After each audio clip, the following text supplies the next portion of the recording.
సాయిరామ్ గారు, మెట్ల కింద బాత్రూమ్ ఉండొచ్చా ఉండకూడదా? అసలు ఈ వాష్రూమ్ అనేటువంటిది ఇంట్లో ఉండే కాన్సెప్టు మనకు ప్రాచీన వాస్తుశాస్త్రంలో లేదు. మలమూత్ర విసర్జనకి మానవజాతి మొత్తం కూడా బహిరంగ ప్రదేశాలకు వెళ్ళేవారు.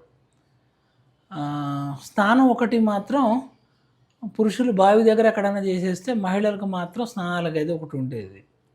ఇప్పుడు ఈ స్నానాల గది మలమూత్ర విసర్జనకు అన్నిటికీ కలిపి వాష్రూమ్ అనే కాన్సెప్ట్ వచ్చేసింది ఇప్పుడు. కాబట్టి మనం వాష్రూమ్ అని చెప్పుకుందాం. ఎప్పుడైతే ఈ వాష్రూమ్ అనే కాన్సెప్ట్ వచ్చినప్పుడు ఆగ్నేయ గదిలో వంటగది ఉండి ఆగ్నేయం వైపు మెట్లు ఉంటే కనుక అక్కడ వాష్రూమ్ ఉండటం వల్ల అక్కడ మన ఆహార సంబంధ పదార్థాలు వండుకోవడానికి అంత అనుకూలంగా ఉండదు.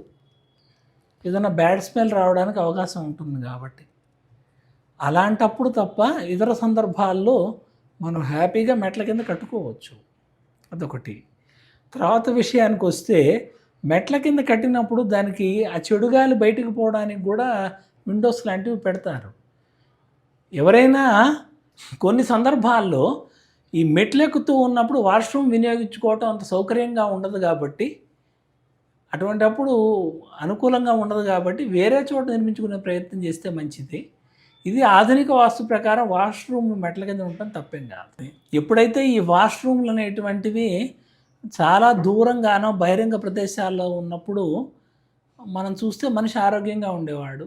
అయితే ఆధునిక సంస్కృతిలో అపార్ట్మెంట్ కల్చర్లో ఇది సాధ్యం కాదు. కానీ సాధ్యమైనంత వరకు ఈ వాష్రూముల్ని ఇంటికి దూరంగా కట్టుకునే ప్రయత్నం చేయగలిగితే అవకాశం ఉంటే చాలా మంచిది.